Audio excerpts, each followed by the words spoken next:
Today, I want to talk about people's favorite childhood video games, in particular, mine.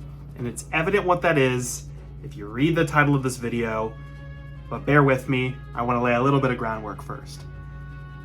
For something to be someone's favorite childhood video game, there are a couple things that really have to hit. The first one is obviously that it has to be fun. Like no shit, a game has to be fun.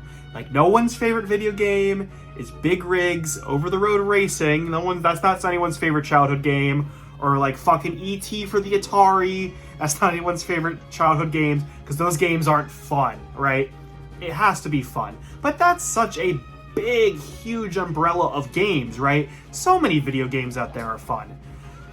So let's narrow it down just a little bit. It has to have something special and memorable, a reason to keep coming back and playing that game over and over again. It has to have some sort of history, some sort of nostalgia, something that keeps making you want to come back time after time, remembering a time that was better, a time where you didn't have to ask your wife's boyfriend permission to get on the Xbox a little bit before bed. Come on, Tom, I'm a fucking adult. Let me play the video game a bit before bed. Fuck you.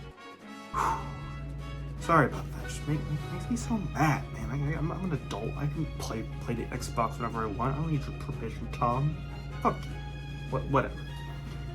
Skyrim, Red Dead Redemption, Super Mario Galaxy, Ocarina of Time, GTA, Dark Souls, Minecraft. These are some of the games that I commonly hear are people's favorite video games of all time, and for pretty good reason. These games are held as masterpieces in gaming history, all-time favorites. But today, I'm here to talk about mine. The game that meant the most to my childhood, the game that if I could only pick one game to play for the rest of my life, it would probably be this game.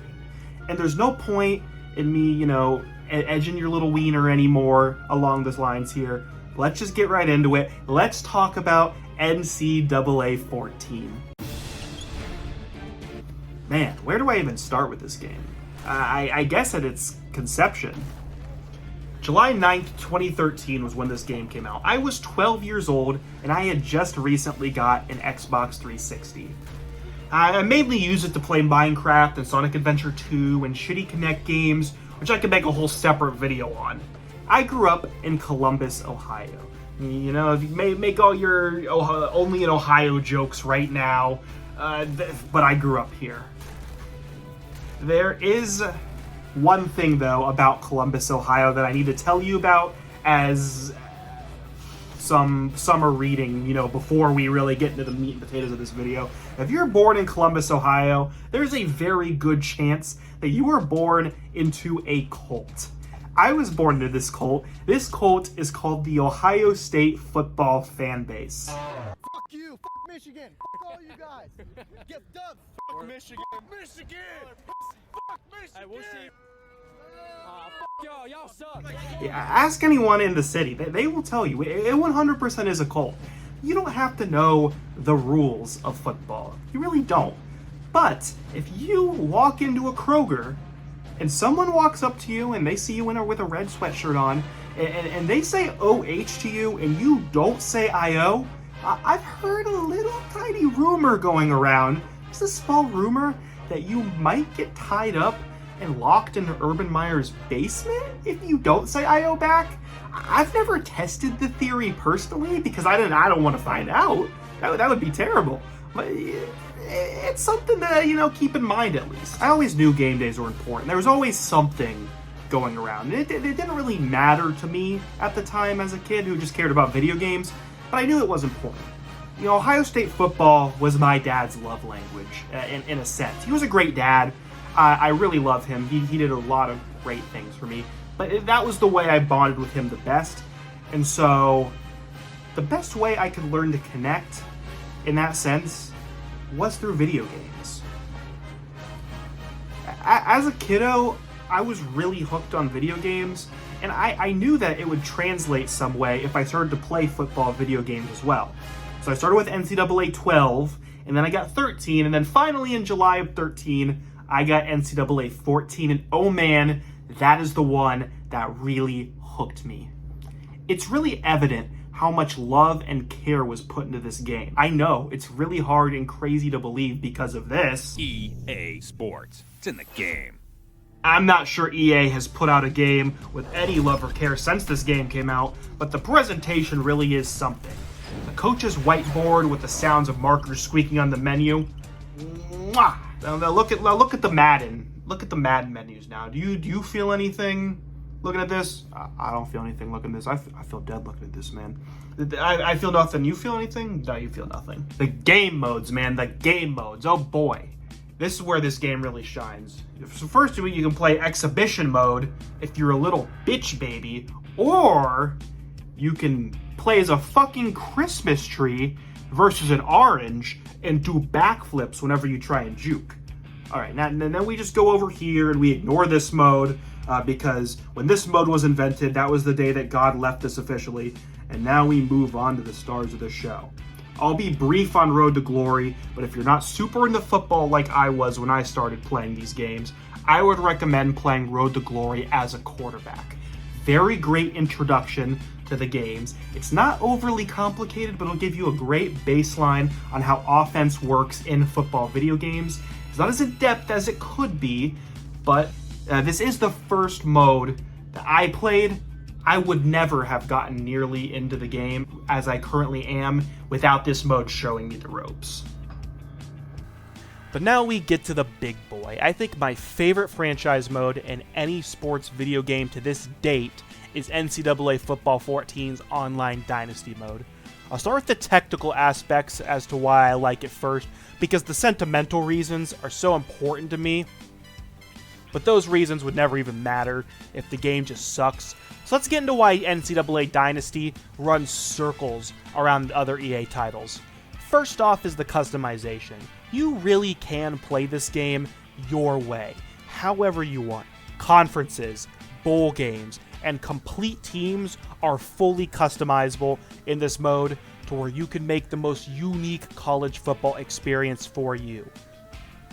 I've taken a team of cupcakes I made and built them to perennial contenders. I've made conferences like European Premier League Soccer and made the best of the best play each other week in, week out. I've returned to classic conferences like the old Big East and the WAC, and I've played with up-to-date conferences today because the game is 10 years old and Maryland and Rutgers weren't even in the Big Ten when this game came out.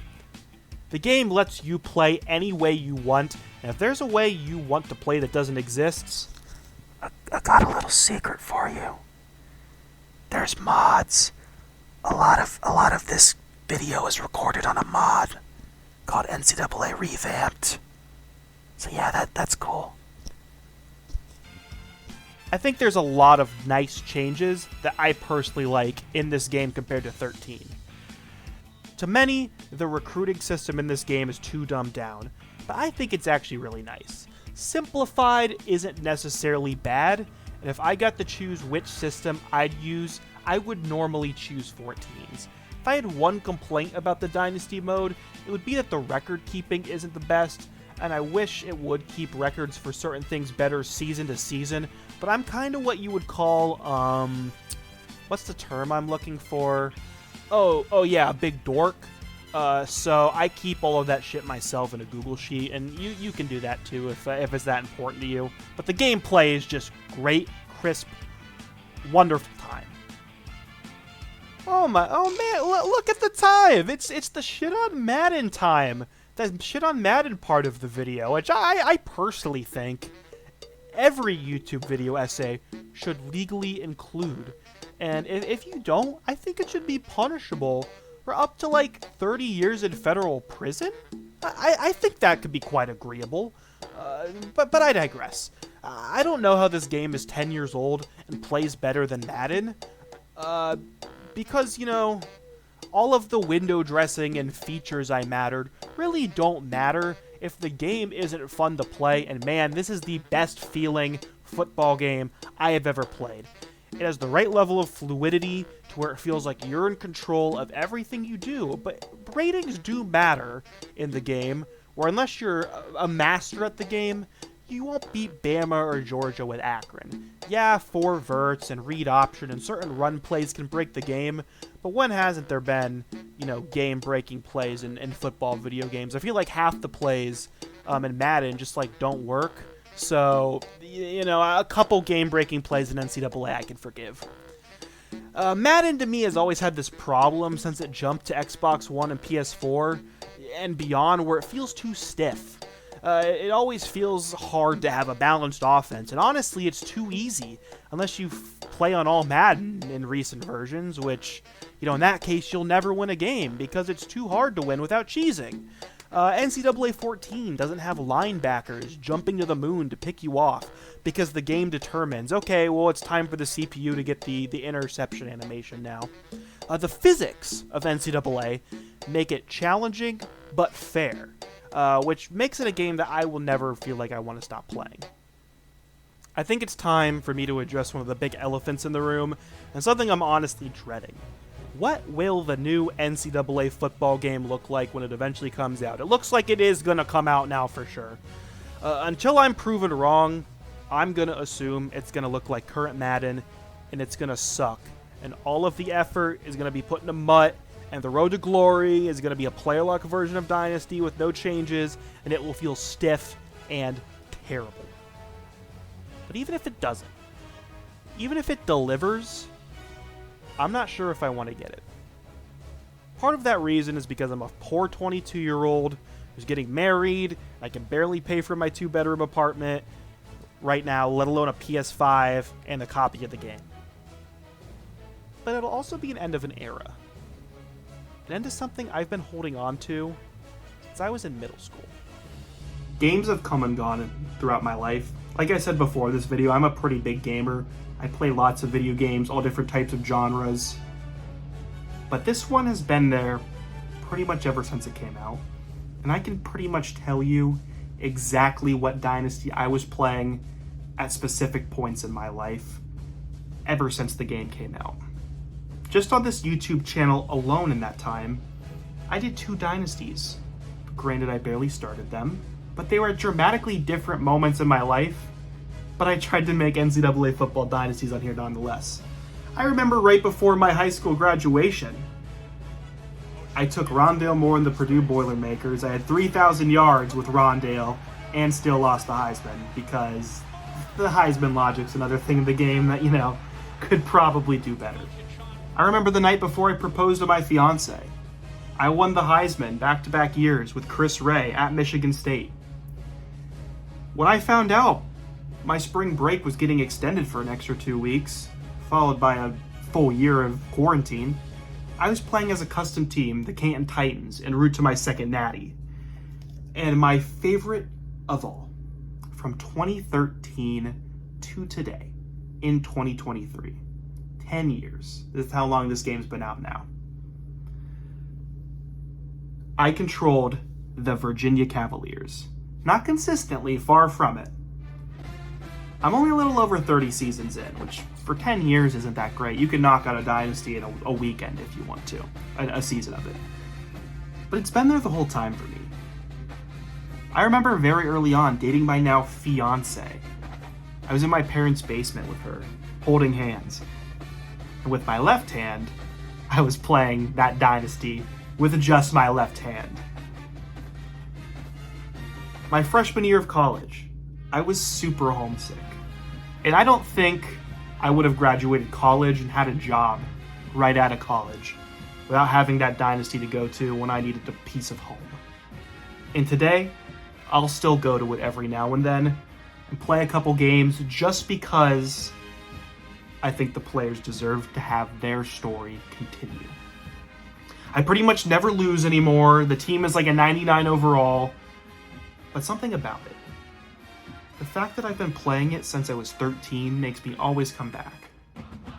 I'm confident that the new game would never be able to hook me in the same way. And I don't think that's the fault of the new game. Don't get me wrong. That's silly to say that. But I just know in my heart it never will. And part of me thinks it'd be disrespectful to move on. And even if I do move on and I do get the new game, I think 14 will always be my go-to. I think the greatest thing about this game to me, and something I hope a lot of you can relate to, are the storylines that this game creates just by playing it. Storylines you could never see coming. The Heisman snub of Rondale, the legend of Chris Ray tying Archie Griffin's Heisman record, the Virginia dynasty that's happened for me for 10 years. These are stories I will remember forever. Probably longer than a lot of video game storylines that are created by excellent writers who are paid to do this and do it very well at a high level. And all credit to them. There are some excellent written video game storylines, but I think what makes NCAA so special to me is that I made those stories myself, and I made them special. I think every person who plays video games has a game like this. A game that they can't imagine their life without. I want to do this game right. I want to tell as many people as possible about it because it played such a huge part in my life. So I never thought I'd say this, and I looked directly into the camera saying this as something I never thought I'd say. This is like an I want Iguodala level of hot take, a thing that I never thought I'd say. But I'm going to say it here, so here we go. It's so hard to say. I don't want to say it, but I'm going to. I'm going to say it right now. Thank you, EA. I just felt gross coming out of my mouth.